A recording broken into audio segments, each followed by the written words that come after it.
Chapitre 33. Samedi 15 août. La mer conserve sa monotone uniformité. Nulle terre n'est en vue. L'horizon paraît excessivement reculé. J'ai la tête encore alourdie par la violence de mon rêve. Mon oncle n'a pas rêvé, lui, mais il est de mauvaise humeur. Il parcourt tous les points de l'espace avec sa lunette et se croise les bras d'un air dépité.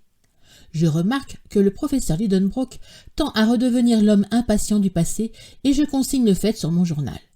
Il a fallu mes dangers et mes souffrances pour tirer de lui quelque étincelle d'humanité. Mais, depuis ma guérison, la nature a repris le dessus. Et cependant, pourquoi s'emporter? Le voyage ne s'accomplit-il pas dans les circonstances les plus favorables? Est-ce que le radeau ne file pas avec une merveilleuse rapidité? Vous semblez inquiet, mon oncle, dis-je en le voyant souvent porter la lunette à ses yeux. Inquiet? Non. Impatient, alors? On le serait à moins. Cependant, nous marchons avec vitesse. Que m'importe? Ce n'est pas la vitesse qui est trop petite, c'est la mer qui est trop grande. Je me souviens alors que le professeur, avant notre départ, estimait à une trentaine de lieues la longueur de ce souterrain. Or, nous avons parcouru un chemin 3 fois plus long et les rivages du sud n'apparaissent pas encore. Nous ne descendons pas, reprit le professeur, tout cela est du temps perdu, et en somme, je ne suis pas venu si loin pour faire une partie de bateau sur un étang. Il appelle cette traversée une partie de bateau et cette mer un étang. Mais, dis-je, puisque nous avons suivi la route indiquée par Saknussemm, c'est la question. Avons-nous suivi cette route? Saknussemm a-t-il rencontré cette étendue d'eau? L'a-t-il traversée? Ce ruisseau que nous avons pris pour guide ne nous a-t-il pas complètement égarés? En tout cas, nous ne pouvons regretter d'être venus jusqu'ici. Ce spectacle est magnifique. Il ne s'agit pas de voir. Je me suis proposé un but et je veux l'atteindre. Ainsi, ne me parle pas d'admirer. Je me le tiens pour dit, et je laisse le professeur se ronger les lèvres d'impatience.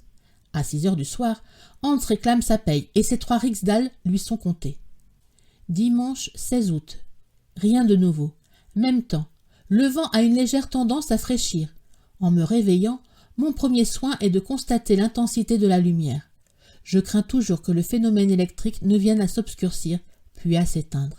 Il n'en est rien. L'ombre du radeau est nettement dessinée à la surface des flots. Vraiment, cette mer est infinie. Elle doit avoir la largeur de la Méditerranée ou même de l'Atlantique. Pourquoi pas? Mon oncle sonde à plusieurs reprises. Il attache un des plus lourds pics à l'extrémité d'une corde qu'il laisse filer de 200 brasses. Pas de fond. Nous avons beaucoup de peine à ramener notre sonde. Quand le pic est remonté à bord, Hans me fait remarquer à sa surface des empreintes fortement accusées. On dirait que ce morceau de fer a été vigoureusement serré entre 2 corps durs. Je regarde le chasseur. « Tender » dit-il. Je ne comprends pas. Je me tourne vers mon oncle, qui est entièrement absorbé dans ses réflexions. Je ne me soucie pas de le déranger. Je reviens vers l'Islandais. Celui-ci, ouvrant et refermant plusieurs fois la bouche, me fait comprendre sa pensée. « Des dents » dis-je avec stupéfaction en considérant plus attentivement la barre de fer. Oui, ce sont bien des dents dont l'empreinte s'est incrustée dans le métal. Les mâchoires qu'elles garnissent doivent posséder une force prodigieuse. Est-ce qu'un monstre des espèces perdues qui s'agite sous la couche profonde des eaux, plus vorace que le squale, plus redoutable que la baleine? Je ne puis détacher mes regards de cette barre à demi rongée. Mon rêve de la nuit dernière va-t-il devenir une réalité? Ces pensées m'agitent pendant tout le jour, et mon imagination se calme à peine dans un sommeil de quelques heures. Lundi 17 août. Je cherche à me rappeler les instincts particuliers à ces animaux antédiluviens de l'époque secondaire, qui, succédant aux mollusques, aux crustacés et aux poissons, précédèrent l'apparition des mammifères sur le globe. Le monde appartenait alors aux reptiles. Ces monstres régnaient en maîtres dans les mers jurassiques. La nature leur avait accordé la plus complète organisation. Quelle gigantesque structure! Quelle force prodigieuse! Les sauriens actuels, alligators ou crocodiles, les plus gros et les plus redoutables, ne sont que des réductions affaiblies de leurs pères des premiers âges. Je frissonne à l'évocation que je fais de ces monstres. Nul œil humain ne les a vus vivants.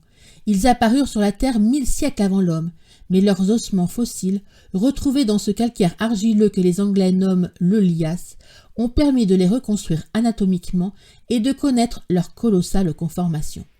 J'ai vu au muséum de Hambourg le squelette de l'un de ces sauriens qui mesurait 30 pieds de longueur. Suis-je donc destiné, moi, habitant de la Terre, à me trouver face à face avec ces représentants d'une famille antédiluvienne? Non, c'est impossible. Cependant, la marque des dents puissantes est gravée sur la barre de fer, et à leur empreinte je reconnais qu'elles sont coniques comme celles du crocodile. Mes yeux se fixent avec effroi sur la mer. Je crains de voir s'élancer l'un de ces habitants des cavernes sous-marines. Je suppose que le professeur Lidenbrock partage mes idées, sinon mes craintes, car après avoir examiné le pic, il parcourt l'océan du regard. Au diable, dis-je en moi-même, cette idée qu'il a eue de sonder, il a troublé quelque animal marin dans sa retraite, et si nous ne sommes pas attaqués en route... Je jette un coup d'œil sur les armes, et je m'assure qu'elles sont en bon état. Mon oncle me voit faire et m'approuve du geste. Déjà, de larges agitations produites à la surface des flots indiquent le trouble des couches reculées. Le danger est proche, il faut veiller. Mardi 18 août.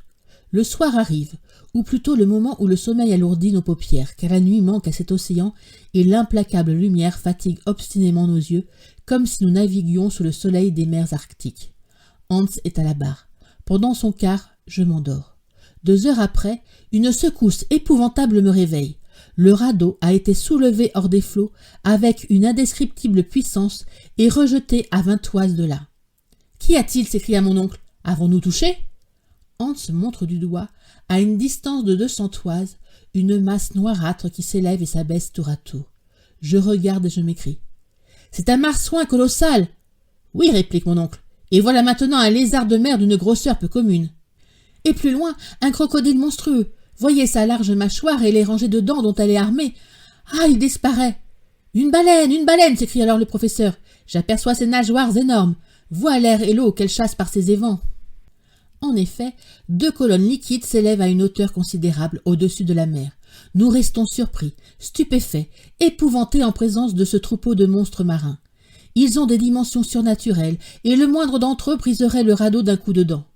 Hans veut mettre la barre au vent, afin de fuir ce voisinage dangereux, mais il aperçoit sur l'autre bord d'autres ennemis non moins redoutables. Une tortue large de 40 pieds et un serpent long de 30 qui darde sa tête énorme au-dessus des flots. Impossible de fuir. Ces reptiles s'approchent, ils tournent autour du radeau, avec une rapidité que des convois lancés à grande vitesse ne sauraient égaler. Ils tracent autour de lui des cercles concentriques. J'ai pris ma carabine. Mais quel effet peut produire une balle sur les écailles dont le corps de ces animaux est recouvert? Nous sommes muets d'effroi. Les voici qui s'approchent. D'un côté le crocodile, de l'autre le serpent. Le reste du troupeau marin a disparu. Je vais faire feu. Hans m'arrête d'un signe. Les 2 monstres passent à 50 toises du radeau, se précipitent l'un sur l'autre, et leur fureur les empêche de nous apercevoir. Le combat s'engage à 100 toises du radeau. Nous voyons distinctement les 2 monstres aux prises. Mais il me semble que maintenant les autres animaux viennent prendre part à la lutte. Le marsouin, la baleine, le lézard, la tortue. À chaque instant, je les entrevois. Je les montre à l'Islandais. Celui-ci remue la tête négativement. « Tva » dit-il. « Quoi 2 » Il prétend que 2 animaux seulement. « Il a raison » s'écrie mon oncle, dont la lunette n'a pas quitté les yeux. « Par exemple ?»« Oui, le premier de ces monstres a le museau d'un marsouin, la tête d'un lézard, les dents d'un crocodile, et voilà ce qui nous a trompés. C'est le plus redoutable des reptiles antédiluviens, l'Ichthyosaurus. Et l'autre ? L'autre, c'est un serpent caché dans la carapace d'une tortue, le terrible ennemi du premier, le Plesiosaurus. Hans a dit vrai. 2 monstres seulement troublent ainsi la surface de la mer, et j'ai devant les yeux 2 reptiles des océans primitifs. J'aperçois l'œil sanglant de l'Ichthyosaurus, gros comme la tête d'un homme. La nature l'a doué d'un appareil d'optique d'une extrême puissance et capable de résister à la pression des couches d'eau dans les profondeurs qu'il habite. On l'a justement nommé la baleine des sauriens, car il en a la rapidité et la taille. Celui-ci ne mesure pas moins de 100 pieds, et je peux juger de sa grandeur quand il dresse au-dessus des flots les nageoires verticales de sa queue. Sa mâchoire est énorme, et d'après les naturalistes, elle ne compte pas moins de 182 dents. Le Plesiosaurus, serpent à tronc cylindrique, à queue courte, a les pattes disposées en forme de rame. Son corps est entièrement revêtu d'une carapace, et son cou, flexible comme celui du cygne, se dresse à 30 pieds au-dessus des flots. Ces animaux s'attaquent avec une indescriptible furie. Ils soulèvent des montagnes liquides qui s'étendent jusqu'au radeau. 20 fois nous sommes sur le point de chavirer. Des sifflements d'une prodigieuse intensité se font entendre. Les 2 bêtes sont enlacées. Je ne puis les distinguer l'une de l'autre. Il faut tout craindre de la rage du vainqueur. 1 heure, 2 heures se passent. La lutte continue avec le même acharnement. Les combattants se rapprochent du radeau et s'en éloignent tour à tour. Nous restons immobiles, prêt à faire feu. Soudain, l'Ichthyosaurus et le Plesiosaurus disparaissent en creusant un véritable maelstrom. Le combat va-t-il se terminer dans les profondeurs de la mer?